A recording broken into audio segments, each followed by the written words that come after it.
Challenging प्रश्न है। ऐसे प्रश्न करते रहा करो। बहुत से व्यक्तियों की अनंत गांठें खुल जाएंगे। ध्यान में कुछ न करते हुए आप ऐसे जंक्चर पर पहुंच जाओगे जहां से अनेकों लाइंस निकलती हैं। पिछले जन्म में जाना हो चले जाइए, एस्ट्रल ट्रेवलिंग करना वहां से हो जाएगा, ईश्वर तक पहुंचना हो वो तल आ जाएगा। जहां जाकर आप कुछ भी मांग सकते हो। मैंने मांगा मैं वहां पहुंच जाऊं। यहाँ कुंभी पाक नर्क है। मैंने संकल्प किया कि मैं ऐसे ग्रह पे चला जाऊं जहां आबादी, और झट से उसमें ग्रह पे चला गया जहां आबादी थी। और मैंने अपनी एस्ट्रल ट्रेवलिंग में उन ग्रहों की बात की। मैं कैसे गया ये तुम्हें आज बता। आप गलती खा सकते हो, इस स्थल पे तो पहुंच सकते हो, कोई बहुत ज्यादा मुश्किल है नहीं। तो अगर तुम कुछ नहीं मांगोगे तो सीधे मौन मौन मौन और परम मौन में उतर जाओगे। और आपका स्वभाव परम मौन है। सारी विधियां छोड़ दो, तंत्र की 112 विधियां छोड़ दो, तभी मंत्र तंत्र जाप पाठ पूजा तप सब छोड़ दो।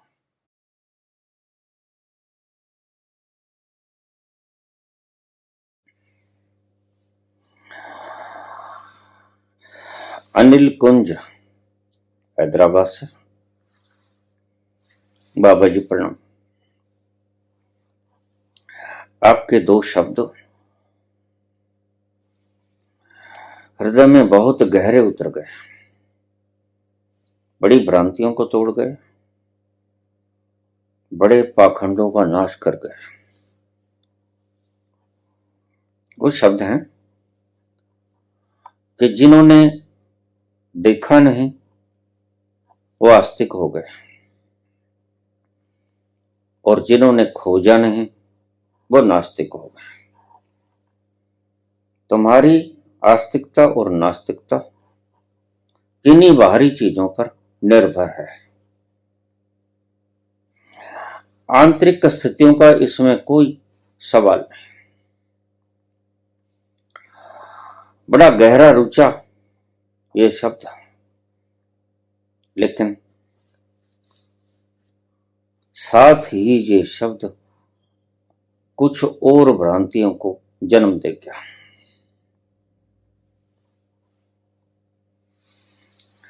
जिन्होंने देखा नहीं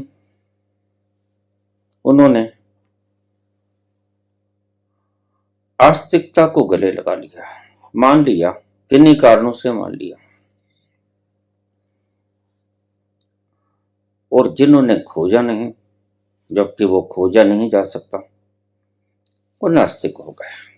किन्हीं बाहरी कारणों से ही वो नास्तिक हो गए। दोनों बाहरी कारणों से आस्तिक और नास्तिक हुए। तो आपको ये कैसे पता चला कि कुंभी पाक नर्क नहीं है, स्वर्ग नहीं, इंद्र नहीं? कैसे पता चला?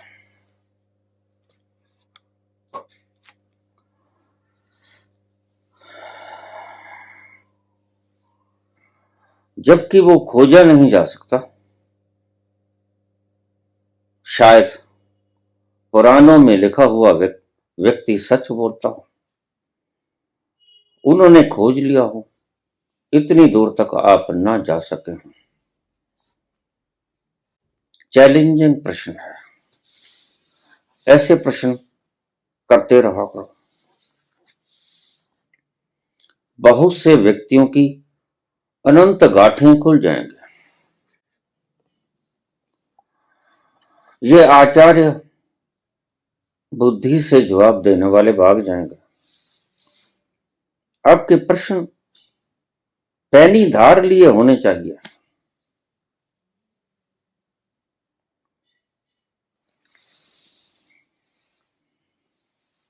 ठीक पूछा है। मुझे कैसे पता चला कि नर्क नहीं है? इतनी कॉन्फिडेंटली मैं बोल रहा हूं कि नर्क नहीं है, स्वर्ग नहीं है। वो भी तर्क के आधार ही मैं देता हूं। बिल्कुल ठीक है। These are only the state of mind.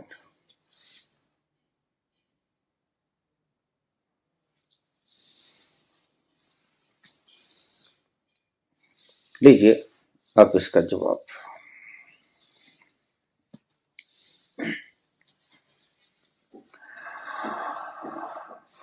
अगर आप किसी स्टेशन पर खड़े, ध्यान से सुनिएगा मेरी बात को, और उस जगह से 7 जगहों पर लाइन्स निकलती हैं, गाड़ी निकलती हैं, गाड़ी जाती हैं, और वो आपको आपके उन 7 गंतव्य स्थलों पे पहुंचा सकती हैं। आपने उनमें से कहीं भी जाना है तो आपको क्या करना पड़ेगा? आप कहोगे हमें सबसे पहले स्टेशन जाना होगा, वहां गाड़ी आएगी और वहां उस गाड़ी को पकड़ना होगा, बैठना होगा और हम वहां पहुंच जाएंगे। बिल्कुल ठीक जवाब है। अगर किसी ने किसी खास स्टेशन पर जाना हो तो सबसे पहले उसे स्टेशन पर जाना होगा। स्टेशन पर जाकर उसे गाड़ी ढूंढनी होगी और उस गाड़ी पर सवार होना होगा, फिर वो गाड़ी उसे पहुंचा देगी।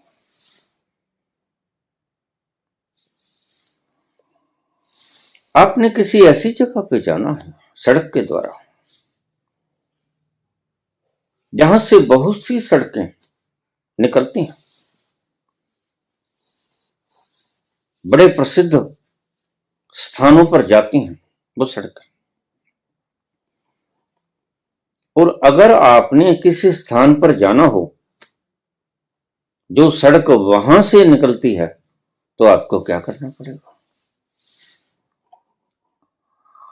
आपको उस चौराहे, 6 राहे, 8 राहे, 10 राहे जो भी है वहां पर सबसे पहले जाना होगा।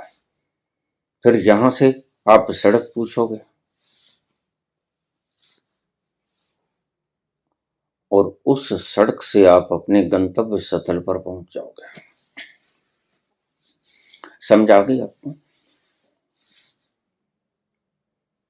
कहीं भी पहुंचना हो, एक बार उस जंक्शन पे पहुंचना होगा जहां से विभाजित होते हैं रास्ते।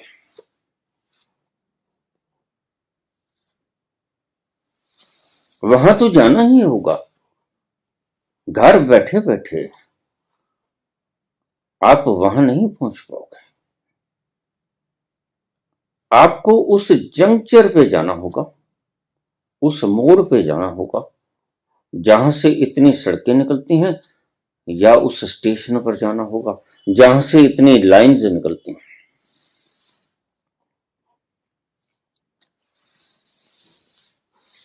अब आइए मूल प्रश्न। मैंने बहुत बार आपसे कहा, ध्यान में कुछ न करते हुए आप ऐसे जंक्शन पर पहुंच जाओगे जहां से अनेकों लाइन्स निकलती हैं।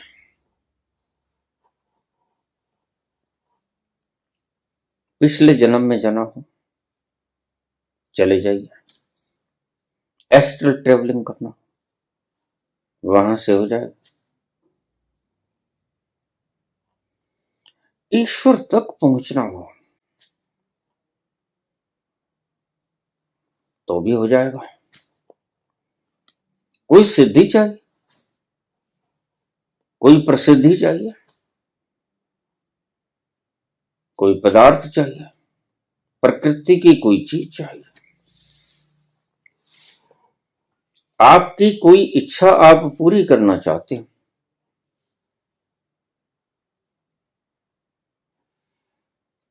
किसी भी गंतव्य स्थल तक जाना चाहते हो तो उस जंक्शन पर जाना होगा। उस जंक्शन पर जाकर फिर वो निकलती हुई लाइंस, निकलती हुई सड़कें आपको वहां तक पहुंचा देंगे।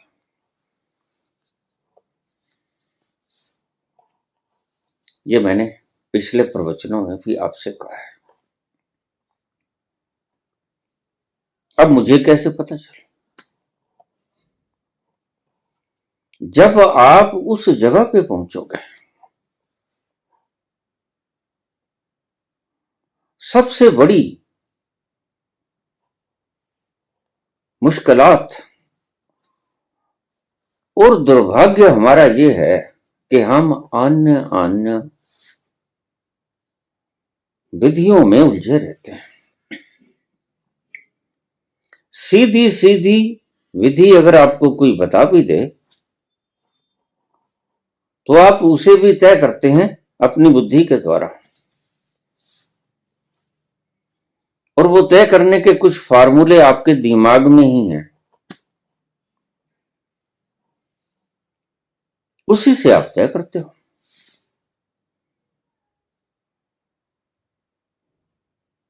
वो मापदंड आप कसते हो कि ये जो व्यक्ति बोल रहा है कितना ऑथेंटिक है।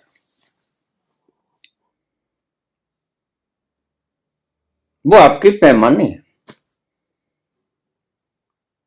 अगर वो पैमाने खरे उतरते हैं तो आप चल दोगे। इसे ही श्रद्धा कहते हैं। और अगर वो पैमाने खरे नहीं उतरते तो आप अलग अलग गुरुओं के पास खो जाओगे। कौन ठीक कौन गलत आपको पता नहीं, पता लग भी नहीं सकेगा जब तक आप किसी रास्ते पर चलकर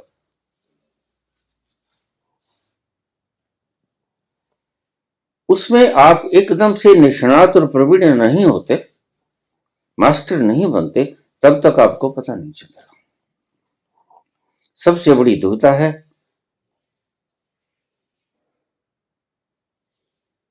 कि आप जानते कुछ नहीं। आप अपनी बुद्धि से मापदंडों को कस के उसी व्यक्ति के पीछे हो लेते हो जो आपकी बुद्धि, भावनाओं, विचारों और आपकी मान्यताओं से मेल खाता है। मान्यताओं से परे जाके आप मानने को तैयार हो।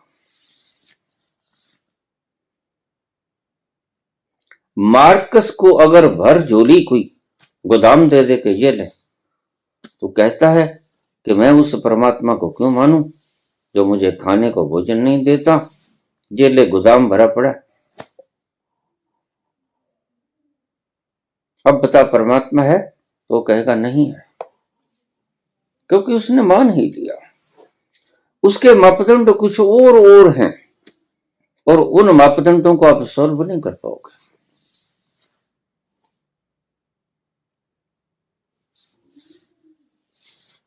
नास्तिकों को जिन बलबूते पे वो नास्तिक हैं, अगर वो चीजें उन्हें पूरी कर दी जाएं तो भी वो आस्तिक नहीं बनेंगे। झूठे आस्तिक बन सकते हैं। ऐसे ही आस्तिकों का काम, जिस बल पर वो आस्तिक हैं, अगर वो बल छीन लिए जाएं तो वो नास्तिक हो जाएंगे। बहुत से लोग आप देखोगे आस्तिक से नास्तिक और नास्तिक से आस्तिक होते, रोज आप देखोगे संसार। रोज बदलते हैं। हमारे शहर में एक चौधरी हुआ करते थे, वो अपने घर पर कई पगड़ियां रखते थे। जब चाहे जिस पार्टी को अडॉप्ट करना हो, एक्सेप्ट करना हो, बस अपने घर से बाहर निकलते, वो पगड़ी बदली होती, लोग समझ जाते। तो आपके लिए आस्तिकता और नास्तिकता पगड़ी बदलने के माफिक है, इससे ज्यादा कुछ नहीं। आपके लिए जीवन मरण का प्रश्न है ही नहीं। तो कांग्रेसी थे, और दूसरे दिन देखा नीली पगड़ी बांधे बाहर आ रहे थे। तो उसके मित्रों ने उसे पूछा, कांग्रेसी मित्रों ने, यार जी चौधरी जी ये नीली पगड़ी बांध रखे। तो कहते हाँ भाई, मैं काली हो गया, अकाली हो गया।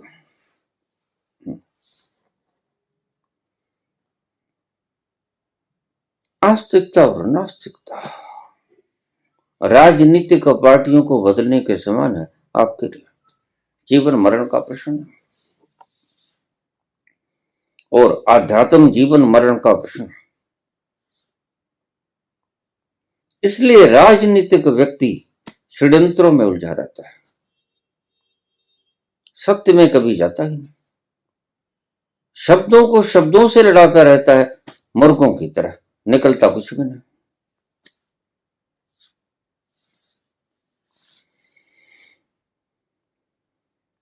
उस तल पे पहुंचो, उस जंक्शन पे पहुंचो जिसका मैंने बहुत बार जिक्र किया है। सिगमंड फ्रॉयड कहते हैं कि चेतन मन के नीचे एक अवचेतन मन है, सबकॉन्शियस माइंड, और उसके नीचे अनकॉन्शियस माइंड, अचेतन मन है। खैर, हम इसी हिसाब से चल पड़ते हैं, कोई बात नहीं। उसके नीचे कलेक्टिव अनकॉन्शियस माइंड और उसके बाद कलेक्टिव कॉन्शियस माइंड, सामूहिक अचेतन मन और सामूहिक चेतन मन। सामूहिक चेतन मन परमात्मा को कहते हैं। सामूहिक चेतन मन बिल्कुल उसकी तरह है जैसे समुद्र बहुत गहरा हो जाए, ऊपर ऊपर की लहरें हो जाए और समुद्र के भीतर क्या है आध अधूरा जाकर वो सारा आपको दिख जाए। तो ये मन के तीन तल, चेतन, चेतन में तो आप सदा रहते हो जब जाग जाते हो। अवचेतन और अचेतन दो भाग कर लिए सिगमंड फ्रॉयड ने, तो हम ऐसे ही इसकी व्याख्या कर लें, आपको समझा जाएगा। ध्यान करते करते आप उस तल पे पहुंच जाओगे जहां से ये सारी सड़कें निकलती हैं, जहां चाहो आप जा सकते हो।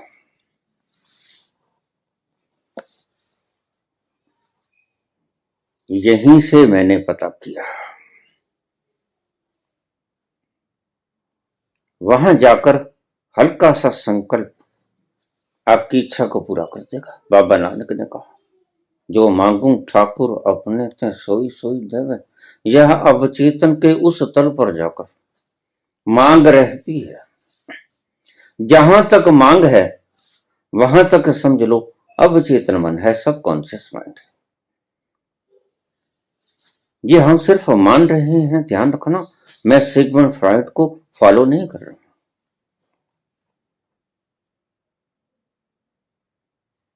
क्योंकि मांग बहुत दूर तक है।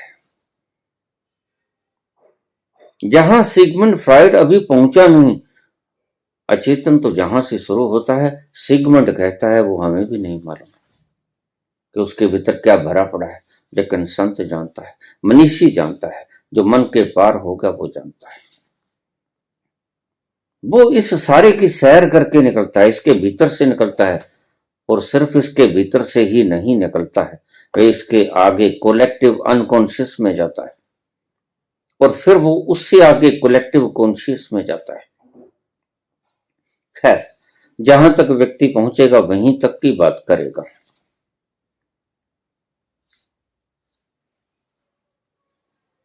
तो वो तल आ जाएगा जहां जाकर आप कुछ भी मांग सकते हो। तो आप मांग सकते हो, मैंने मांगा कि मैं वहां पहुंच जाऊं, यहां कुंभी पाक नरक है।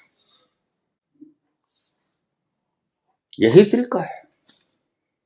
खंगाला तो जा नहीं सकता, उसकी विराटता को खंगाला तो जा ही नहीं सकता। तो फिर तरीका क्या है? कैसे मैं इतना बेधड़क होके कहता हूं कि नहीं है? तो मेरे पास एक पैमाना है।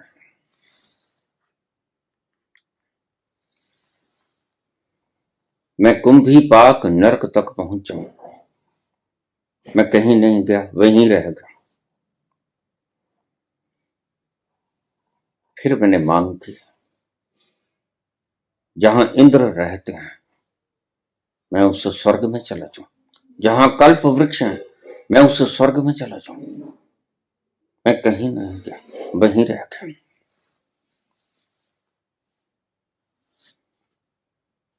मेरे पास ठोस फॉर्मूला है, मेरा खुद का आजमाया हुआ, शास्त्रों से निकाला। शास्त्रों में तो यह बात ही नहीं।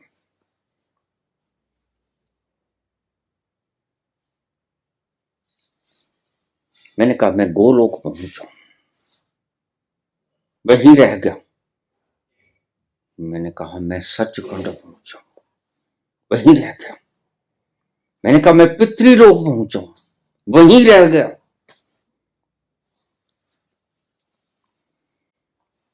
मैंने संकल्प किया कि मैं ऐसे ग्रह पे चला जाऊं जहां आबादी,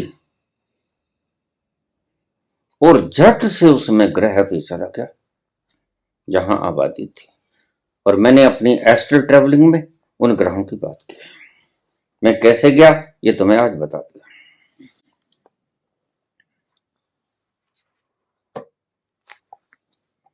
वहां जाकर आपका संकल्प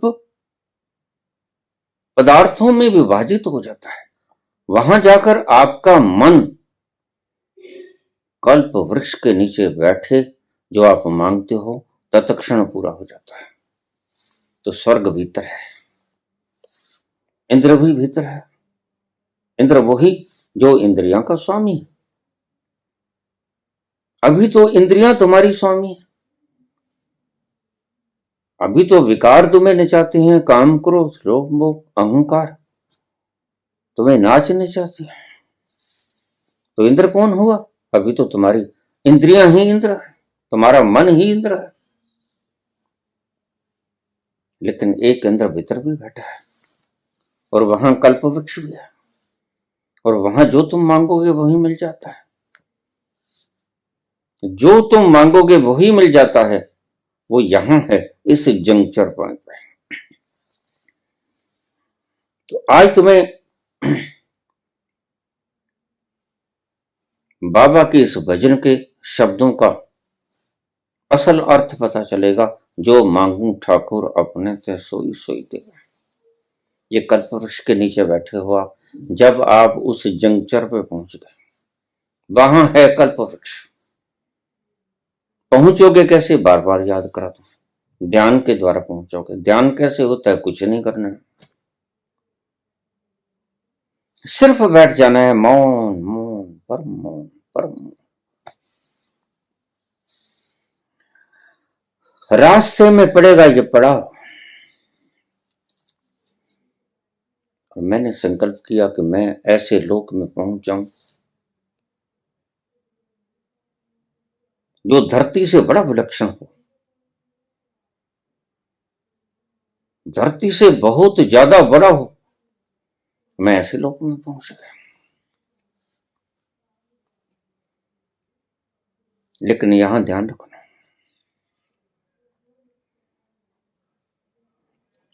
आप गलती खा सकते हो, इस तल पे तो पहुंच सकते हो, कोई बहुत ज्यादा मुश्किल है नहीं। मुश्किल है तो ये है कि तुम्हारे मौन होने में सबसे बड़ी रुकावट तुम्हारा मन है। मन से ही मौन बना है।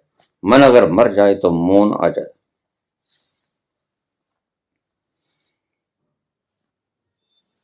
तो इसमें सबसे बड़ी रुकावट बनेगा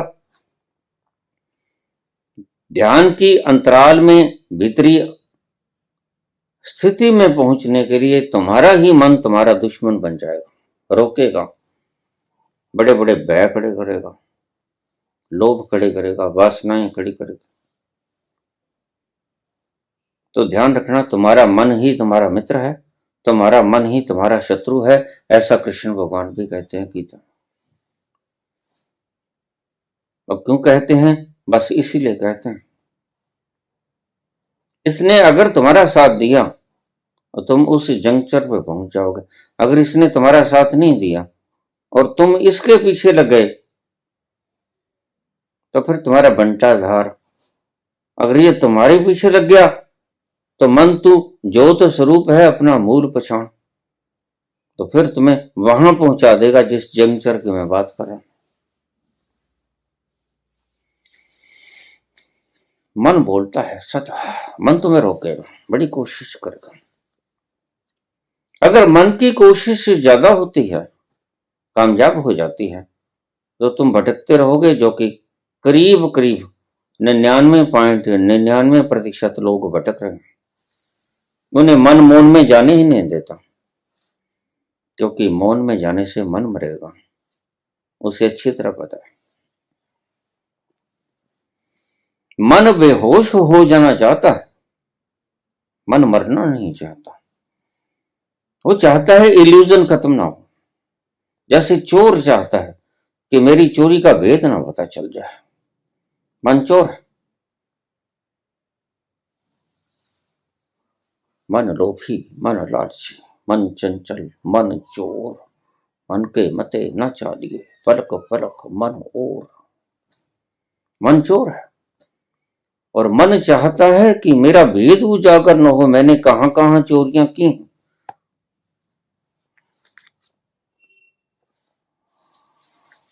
जो राजनीतिक के चोर होते हैं वह पूरा प्रयास करेंगे कि मेरी चोरियों का भेद खुल ना जाए, अपनी सभी शक्तियों का इस्तेमाल करने की चेष्टा करेंगे, भरपूर प्रयास करेंगे। और जो भरपूर प्रयास करता है समझ लो वो चोर है।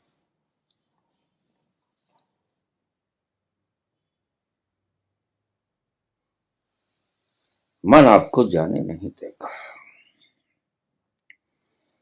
मन आपको यथासंभव रोके रखने का प्रयास करेगा। लेकिन महावीर को महावीर क्यों कहा गया, वर्धमान को महावीर का खिताब क्यों दिया गया? मन जीते जग जीत, उन्होंने मन को जीत लिया। इसलिए जैन धर्म में एक शब्द है मुनि, जो मन से पार हो गया। मन से पार हो जाना, मन को जीत लेना है। मन से पार हो गए, मन के भेद खुल गए। मन ने क्या क्या चोरियां की सब पता चल जाएगा। जैसे कोई किताब खुले, किस पन्ने पे क्या लिखा आप पढ़ लोगे।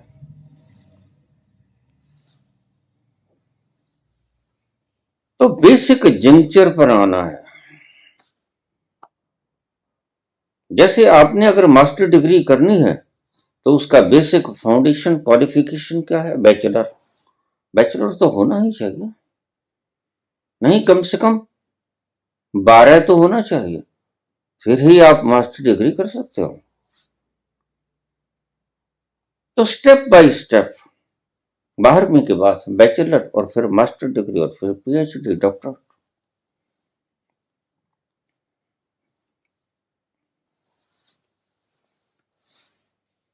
तो जंक्चर पे पहुंचना होगा सबसे पहले। उस जंक्चर पर पहुंचोगे कैसे, बार बार याद करा, क्योंकि आप भूल जाते हो। उस जंक्चर पर पहुंचोगे ध्यान के द्वारा। और ध्यान क्या है, कुछ नहीं करना है, आराम करना।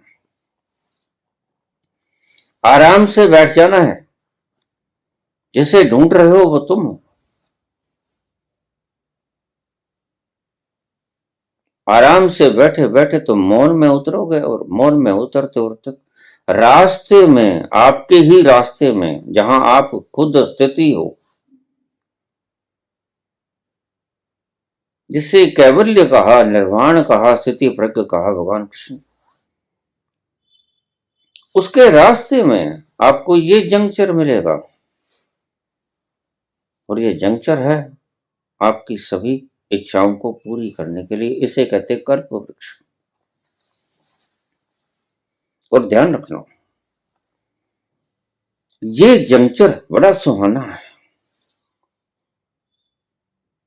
बड़ी सुंदर महक और अलौकिक वातावरण से युक्त ये जंक्चर। इसकी पहचान कैसे करोगे?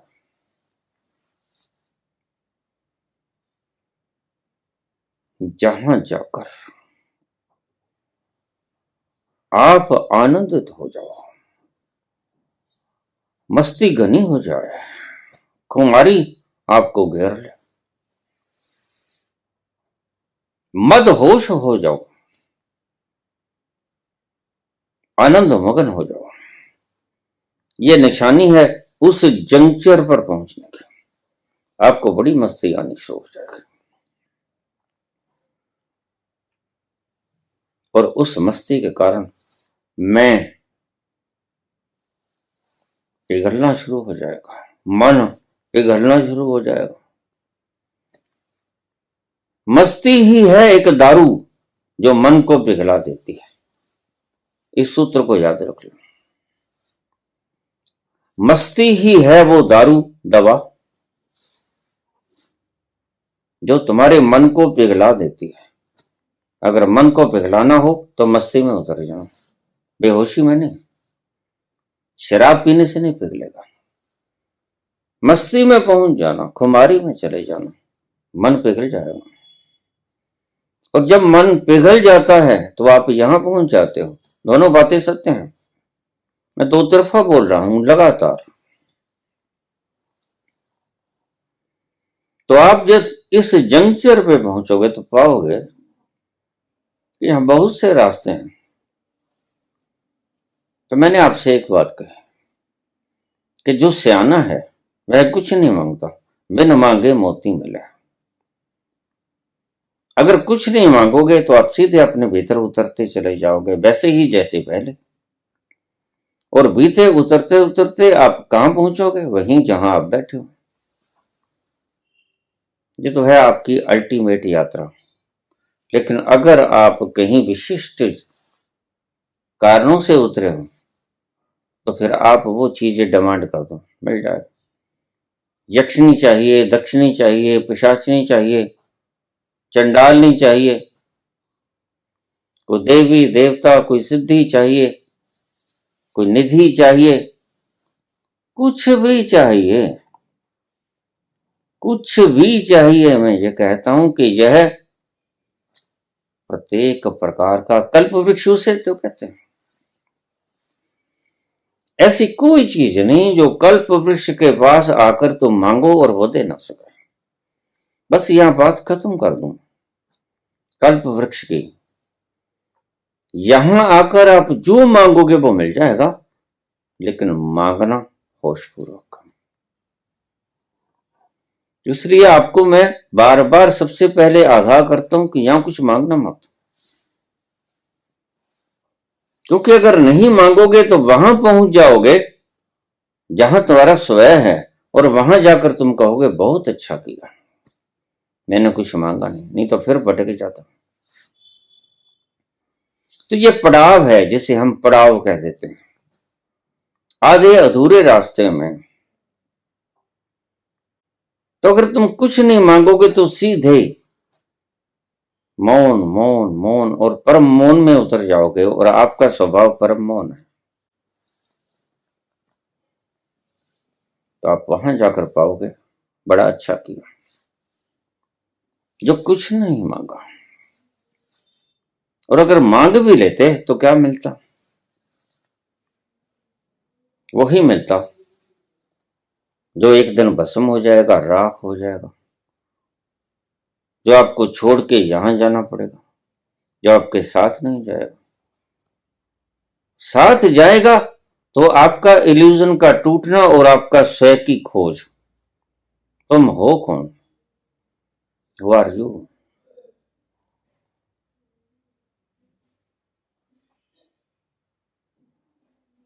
यह आपके साथ जाएगा, ज्ञान आपके साथ जाएगा। और जब आप ज्ञानी हो गए बस यात्रा खत्म, भटकाव मिट गया, आंख खुली, फिर सपना का है, सपना तरफित हो जाता है। आंख खुलने भर की देरी होती है। तो चलिए, मैंने ये सारी चीजें मांगी, मैं वहां पहुंचाऊं, कहीं नहीं पहुंचा, ना गोलोक पहुंचा, ना सचखंड पहुंचा, क्योंकि सचखंड मेरे ही तो भीतर है।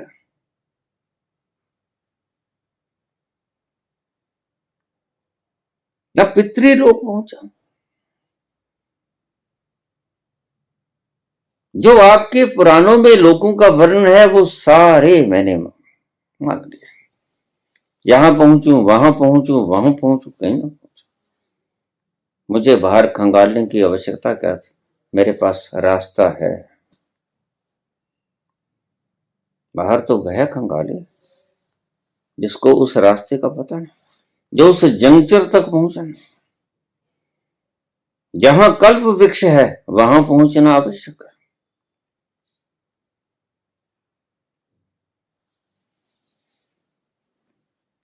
मैंने यहां से सीखा।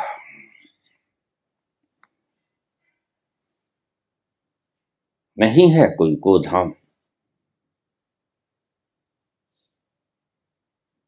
नहीं है कोई स्वर्ग, नहीं है कोई नरक, नहीं है कोई पितृलोक।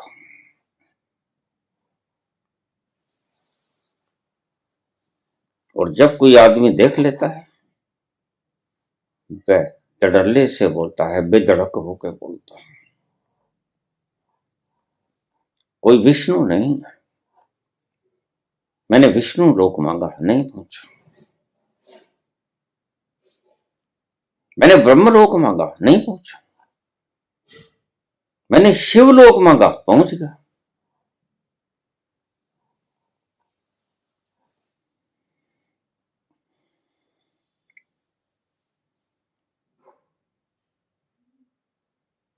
यहां आकर नितारा हो जाता है। दूध का दूध, पानी का पानी, सत्य का है, असत्य का है। सब बाहर मत ढूंढो, बाहर आपको कुछ नहीं मिलेगा।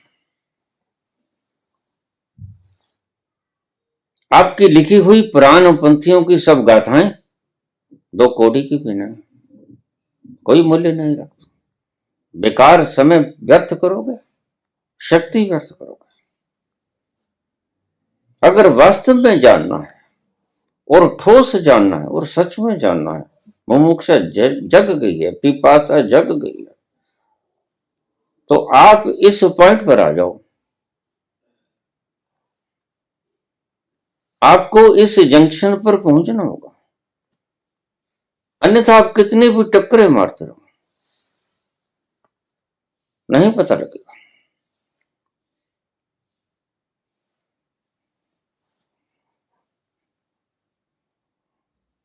एक यही स्थान है जहां पर पहुंचकर आपकी सभी इच्छाएं पूरी होती हैं।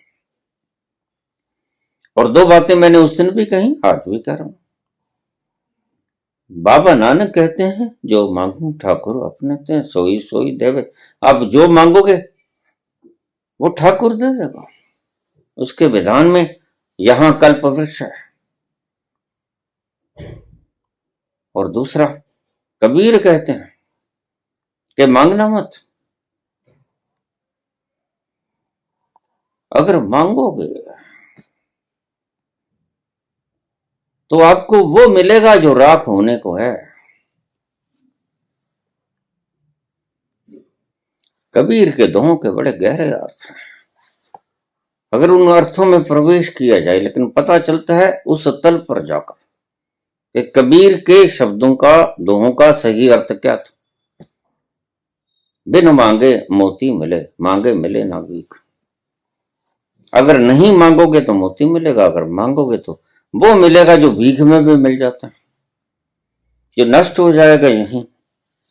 और एक और शब्द सुनिए, इससे आपको समझ आ जाएगी कबीर क्या कहना चाहते हैं।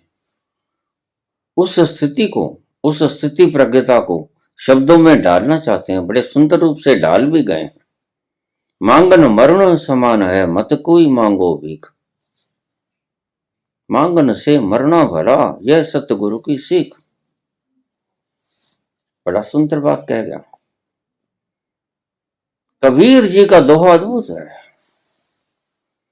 मांगन मरण समान है, मत कोई मांगो भीख। जैसे आप बाहर भीख मांगते हो तो आप मांगते हो तो जैसे अपनी इज्जत को दांव पे रखकर मांगते हो, आप मर जाते हो बाहर से। भिखारी आ गया, कोई दुत्कारेगा, कोई कहेगा अगले घर चलो, चलो दुत्कारेगा, फटकारेगा। मांगन मरण समान है, मत कोई मांगो भीख। ये यहां आकर डरता है। मांगन से मरना भला, बड़ा प्यारा शब्द है। अब दो मरने का अर्थ बिल्कुल अलग अलग है। वो बाहर का मरना, आपकी इज्जत से मर जाओगे, आप भिखारी हो जाओगे, सम्राट थे भिखारी हो जाओगे, मुट्ठी खुल जाएगी। मांगन से मरना भला, कबीर कहते हैं यहां आकर मांगना मत, मर जाना। और वो मरना जो गोरख मरत है, मरो मरो है जोगी मरो, मरो मरण है मीठा, ऐसी मरनी मरो जिस मरनी मर गोरख डीठा। यही कबीर कहते हैं। मांगन से मरना भला, या मांगना मत, मरना ज्यादा अच्छा है, शुभ है मरना, मरना स्वीकार कर लेना, मांगना मत। यह सतगुरु की सीख। सतगुरु आपको यह सिखाते हैं कि वहां जाके मांगना मत कुछ, मर जाना। अति शुभ वचन है और अति गहरे भी हैं। अब इन रहस्यों की बातों को समझाएगा कौन? वही समझा पाएगा जो उन रहस्यों में उतर गया,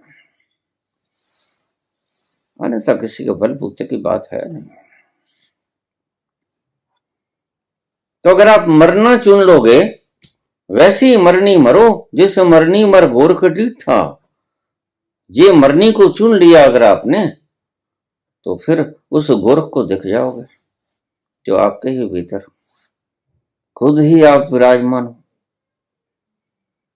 संतों ने तो बड़े पुकार पुकार के चिल्ला चिल्ला के कहा है आपको, आप समझे कहां?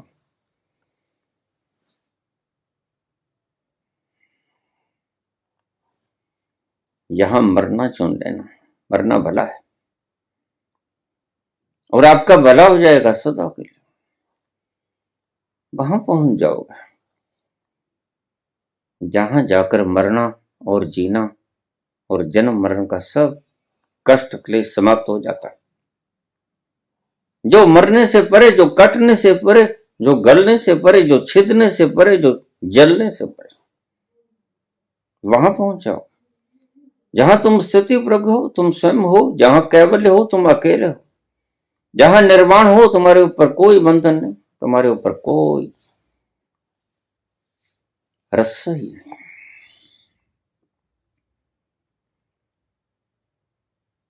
अगर मांगना ही है, मैंने अपनी बायोग्राफी में लिखा कि मैं कुछ साल लेट हो गया सिर्फ इन्हीं चीजों के कारण। शायद जो मास्टर होता है, मास्टर, उसे भटकना भी पड़ता है, क्योंकि जो भटक गए उनको राह कैसे दिखाएगा? तो ईश्वर को ज्यादा पता था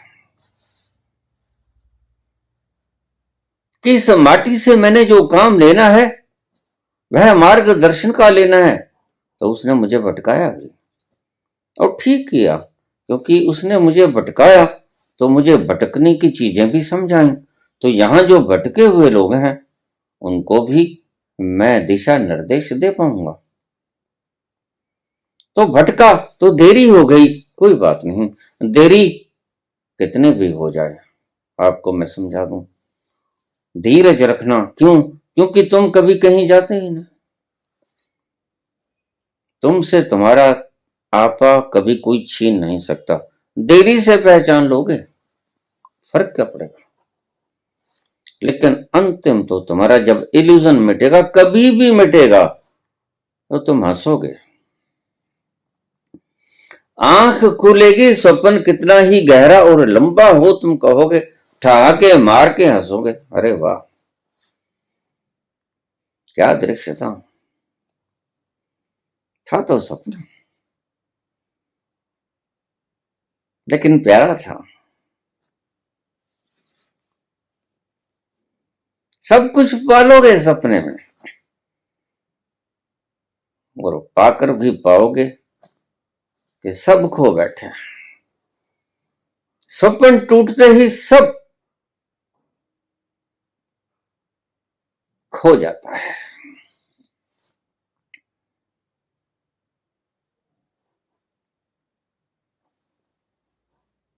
मेरा सुंदर सपना टूट गया।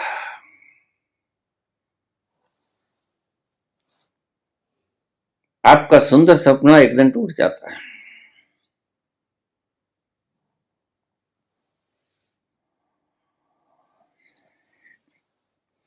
सब कुछ पाया हुआ बेकार हो जाता है और आप सपनों में ही उलझे रहते हो। तो पूछा है अरुण ने, आपको पता कैसे चला? मुझे ऐसा पता चला। और इन मूर्खों के चक्कर में मत पहुंच जाना, ये खोपड़ी के चक्कर हैं, आपको उलझा देंगे। इसलिए मैं वो बात कहता हूं जो मैंने खुद आजमाई। मैं कहता आंखों देख।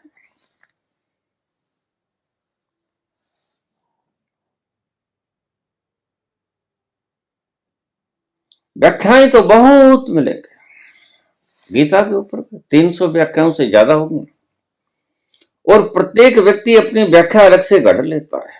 माओ से तुंग जैसे लोगों ने व्याख्या जो समझी है वो बिल्कुल अलग थी। वो कहते हैं जब कृष्ण को दोष नहीं लगा 18 अक्षोहिणी सेना का वध कराकर, तो मुझे दोष कैसे लगेगा?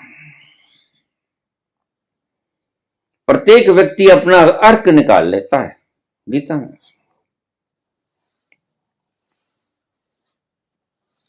तो इस तल पर पहुंचना होगा, ये जंक्चर है जिसे हम संसार में बेसिक क्वालिफिकेशन कह देते हैं। वो ये पहुंचोगे कैसे? ध्यान के द्वारा। ध्यान क्या होता है? कुछ नहीं करना, बार बार आपसे याद करा रहा हूं, भूल जाते हो। कुछ नहीं करना है, सब छोड़ दो, सारी विधियां छोड़ दो, तंत्र की 112 विधियां छोड़ दो, सभी मंत्र तंत्र जाप पाठ पूजा तप सब छोड़ दो, मौन हो जाओ, खामोश हो जाओ और आप अपने भीतर उतरना शुरू हो जाओगे। अच्छे दिन आ गए,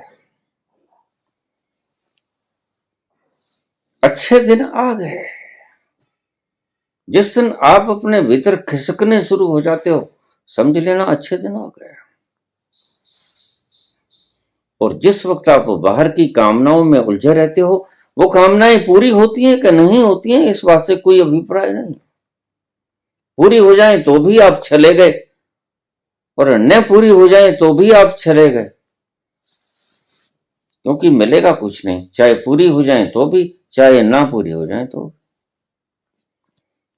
आपकी बेसिक क्वालिफिकेशन के पास आपको पहुंचना होगा। उस जंक्चर पर आपको निकलना होगा। वहां जाकर आप अनेक अनेक, बस अनेक अनेक भी कहना क्या है, असंख्य जिनकी कोई संख्या नहीं, वहां ऐसा रास्ता है जब बाबा ने बात ही खत्म कर दी, जो मांगू ठाकुर अपने थे, बस तुम कुछ भी मांगो।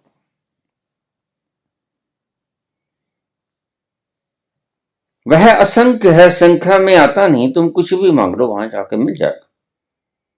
लेकिन फिर कबीर कहते हैं, देखिए बात सुनो, वहां मांग रहे मत भाई, वहां बिन मांगे आपको मोती मिलेगा। और अगर मांग लोगे तो कूड़ा मिलेगा, और वो कूड़ा जिसको आखिर में आग लगानी पड़ती है। अन्य अन्य विधियों को छोड़कर आप इस विधि पर आ जाओ जिसे अविधि कहते हैं। यह कोई विधि नहीं, इसे कृष्णमूर्ति पाथलेस पाथ कहते हैं। कबीर कहते हैं वो पाया ही हुआ है। गुरु तेग बहादुर कहते हैं, काहे रे बन खोज तो चाहे।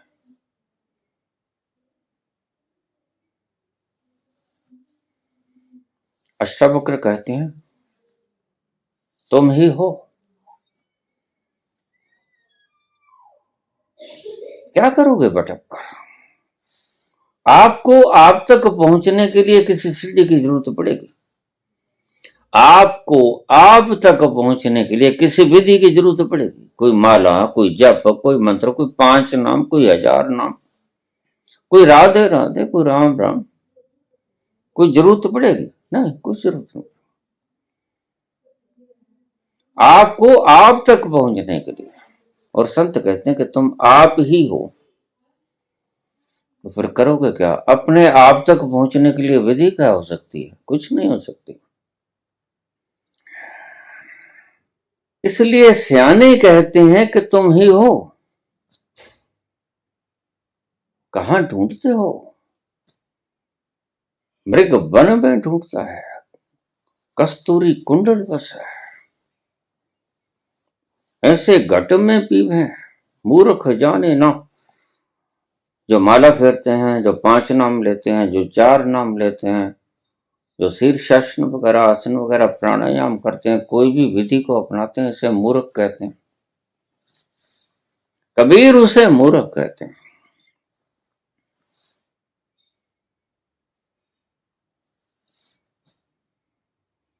और अकेले कबीर ही उसे मूर्ख नहीं कहते, सभी संत उसे मूर्ख कहते हैं।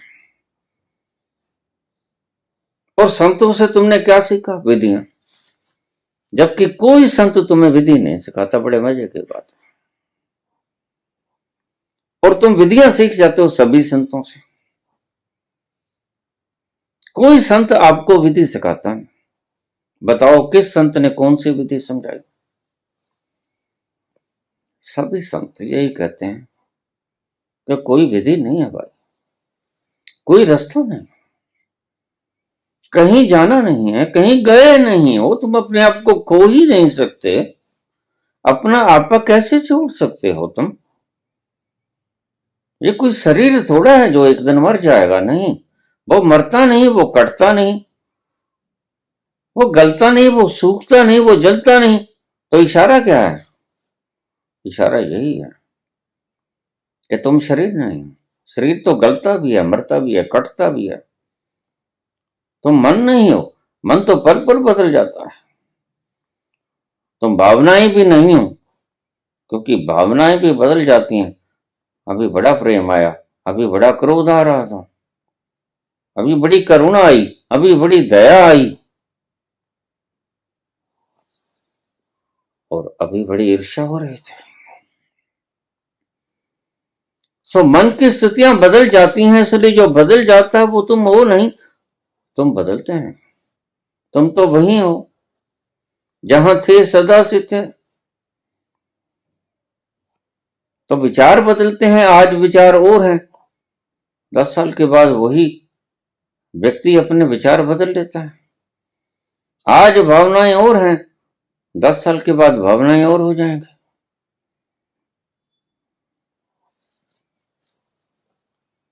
जो बदलता है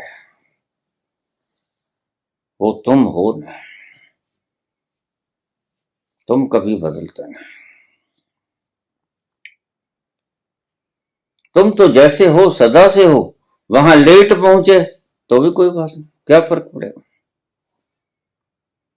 थोड़ा सपना और देख लोगे, और कुछ फर्क पड़ने को है नहीं। थोड़ा सपना लंबा चल पड़ेगा।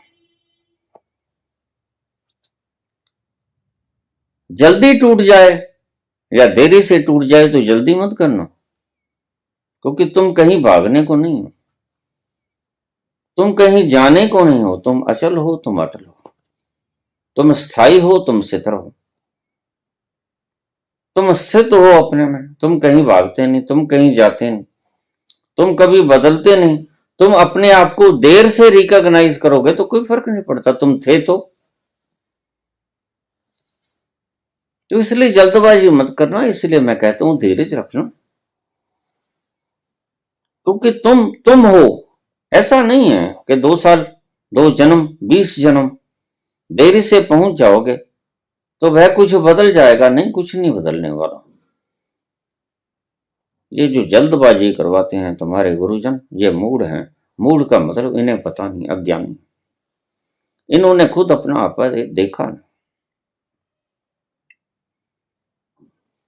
तुम तो कभी बदलते नहीं। जल्दी मत करना, जब हो जाए हो जाए, नहीं हो तो कोई बात नहीं होगा। जब इतना धीरज तुम्हारे भीतर उतर जाएगा, इस बात को अच्छी तरह समझ लेना, यह सूत्र है।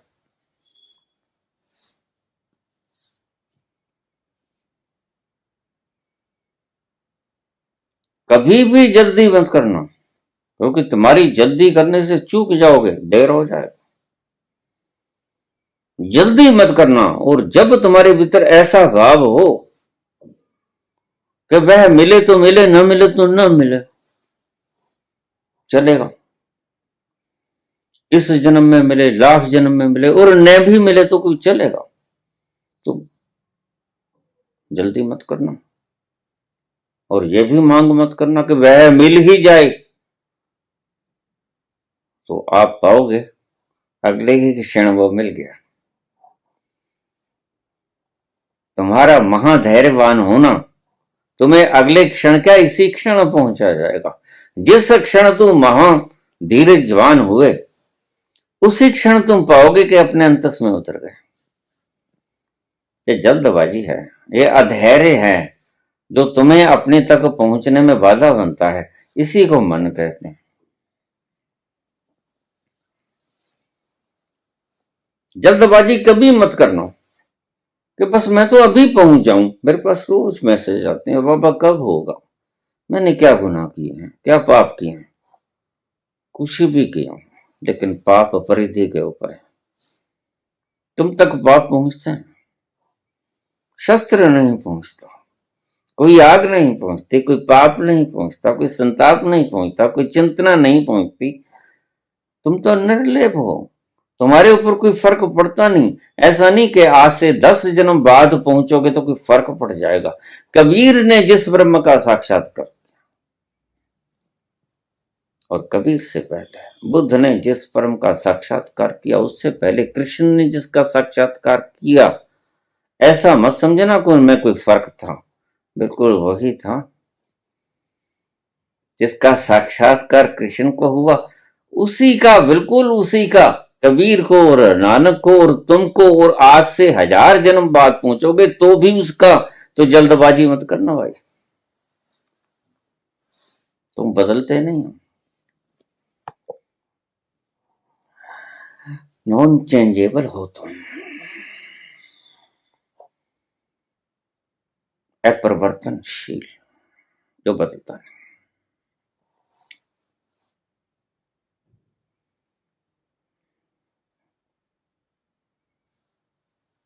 जल्दबाजी जितनी कम करोगे, और अगर ऐसा सोच लोगे तुम कि न मिले तो न मिले, देखिए ऐसा मत कहना कि वो नहीं मिलता, वो मिले ही ना, नहीं। प्रतीक्षा बराबर रखना है। ये थोड़ा गहरा शब्द है। प्रतीक्षा, इन शब्दों में प्रतीक्षा मिलेगी आपको, इंतजार है। तो आप ये कहोगे जब मिले तब मिले, अब मिले, 10 जन्म बाद मिले, अगले जन्म में मिले, 10 जन्म पहले मिल गया होता, 1000 जन्म मिले, और न मिले तो न मिले। लेकिन ये बात प्रतीक्षा में आनी चाहिए। ये खोपड़ी के तल से बोलोगे आप, न मिले तो न मिले, कोई बात।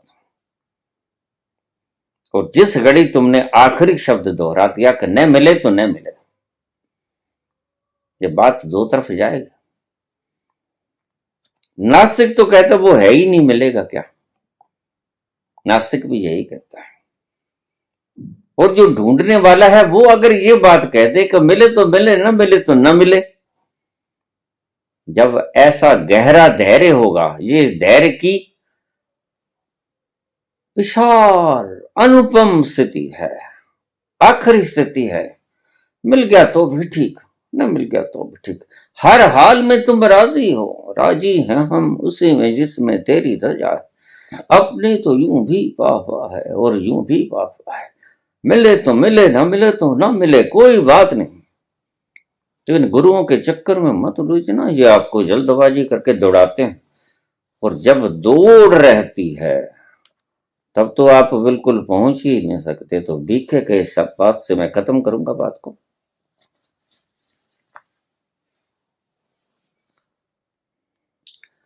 क्षमा करना, दादू के शब्द हैं, दादू दूजा को नहीं दूजी मन की दौड़। दादू कहते हैं कि दूसरा कोई नहीं, सत्य तो यह है, दूसरा जो तुम्हें दिखाई पड़ता है वो सिर्फ मन की दौड़ के कारण है। दादू दूजा को नहीं दूजी मन की दौड़। अब आगे देखिए कि दादू कहां जाते हैं। दौड़ मिटी जैसे ही आप ठहर गए, ये गुरु आपको दौड़ा रहे हैं, माला फेरो, बांस लटका देते हैं, चढ़ो उतरो, जाप करो, राधे राधे करो। मैं दावा करता हूं, लिख कर दे देता हूं, ये पहुंचे नहीं, और ये पहुंचेंगे नहीं अगर इन्होंने अपना रूटीन नहीं बदला।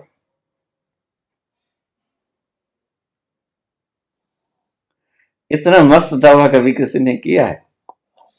नहीं पहुंचेंगे, पक्का नहीं पहुंचेंगे, मैं जानता हूं।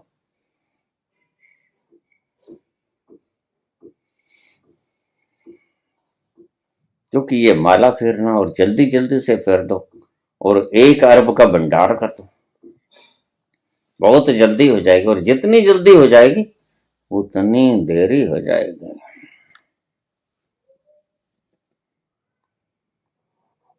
और जितना तुम ठहर जाओगे और इतना ठहर जाओगे कि मिल जाए, इस जन्म में मिल जाए, 10 जन्म बाद मिल जाए, अगले जन्म मिल जाए, और मिले मिले तो न मिले न मिले, लेकिन हम इंतजार करेंगे। ये शब्द आप बराबर रखना, हम इंतजार करेंगे क़यामत तक। खुदा करे कि क़यामत हो और तू आए। इंतजार बराबर रखना, प्रतीक्षा रखना, और धीरज इतना विशाल कर लेना कि यहां तक ले आना धीरज की शब्दावली को, मानसिकता को, वो मिले मिले ना मिले तो ना मिले। और आप देखोगे, मैं आपसे सत्य बोल रहा हूं, जब आपके भीतर इतना गहरा धैर्य उतर जाएगा। बात तो धीरज की है, आप धीरज नहीं रख पाते, और मेरा यह प्रवचन सब जगह पहुंच जाता है। इसकी जरूरत सभी मुमुक्षुओं को, सभी पिपासुओं को है। काश वो इससे कोई सबक सीख लें, तो दौड़ना बंद कर दें तो पहुंच जाएंगे। दादू दूजा को नहीं दूजी मन की दौड़। मन दौड़ाता है, इसलिए आप दूसरे में उलझे रहते हो, खुद में नहीं आते, प्रतिष्ठित नहीं हो पाते, स्थिति प्रज्ञ नहीं हो पाते, केवल नहीं होते, केवली में नहीं उतरते, निर्वाण में नहीं उपलब्ध होते। तो उपाय क्या बताते हैं दादू? दौड़ मिटेगी। दौड़ कैसे मिटेगी? दौड़ मिटेगी धीरज रख के। जल्दबाजी करने से दौड़ नहीं मिटेगी, और जितना धीरज प्रगाढ़ होगा उतना ही तुम पाओगे कि वह तो उतर ही हुआ था। वह उतर जाएगा ऐसा नहीं। धीरज प्रथम धीरज अगर प्रगाढ़ अवस्था तक पहुंच जाए तो तुम ये नहीं पाओगे कि वो उतर गया, तुम ये पाओगे कि वह उतरा ही हुआ था। तो दादू क्या कहते हैं? दादू दूजा को नहीं दूजी मन की दौड़, दौड़ मिटी संशय गया। संशय, जो अर्जुन कहते हैं नष्टो मोह स्मृतिर लब्धा। अब मुझे याद आया कि मैं हूं कौन। मेरा मोह नष्ट हो गया, इल्यूजन भंग हो गया। कुछ देर के लिए सपना था, भूल गया था मैं कौन, सपनों से चिपक गया था। समृतिर लब्धा नष्टो मोह। और आखिरी शब्द कहते हैं दादू, दौड़ मिटी संशय गया। बस यहां संशय विहीन हो जाते हो आप। मेरा संशय नष्ट हुआ भगवान, दौड़ खत्म हो गई।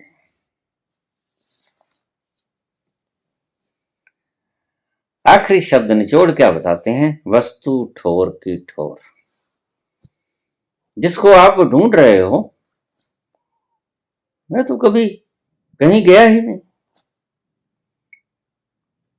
ठोर की ठोर वही है जहां था, तुम बहुत घूम लिए सपने में, बड़ी सैर सपाटे कर लिए, बड़ी भ्रमण कर लिए, हिल स्टेशन देख लिए, सुंदर सुंदर स्थान देख लिए, पर्यटन स्थल देख लिए, ग्रीनरी देख ली, सुंदर वस्तुओं का उपभोग कर लिया, जहाजों पे उड़ लिए, सब भोग लिया, जो मन ने कहा सब भोग लिया। लेकिन देखो वो देखने वाला दृष्टा ठोर की ठोर रहा। वो ना हिला, वो न चूका, वो न बदला, वह अचल, वह अटल, वह स्वयं स्थित सदा से है, था और रहेगा। इसी बात को कहा बाबा ने, आद सच जुगाद सच है भी सच, नानक होसी भी सच।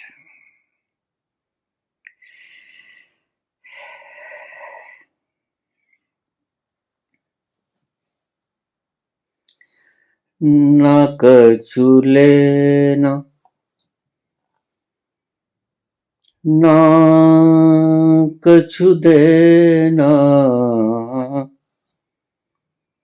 ना कछु लेना ना कछु देना, ना कछु लेना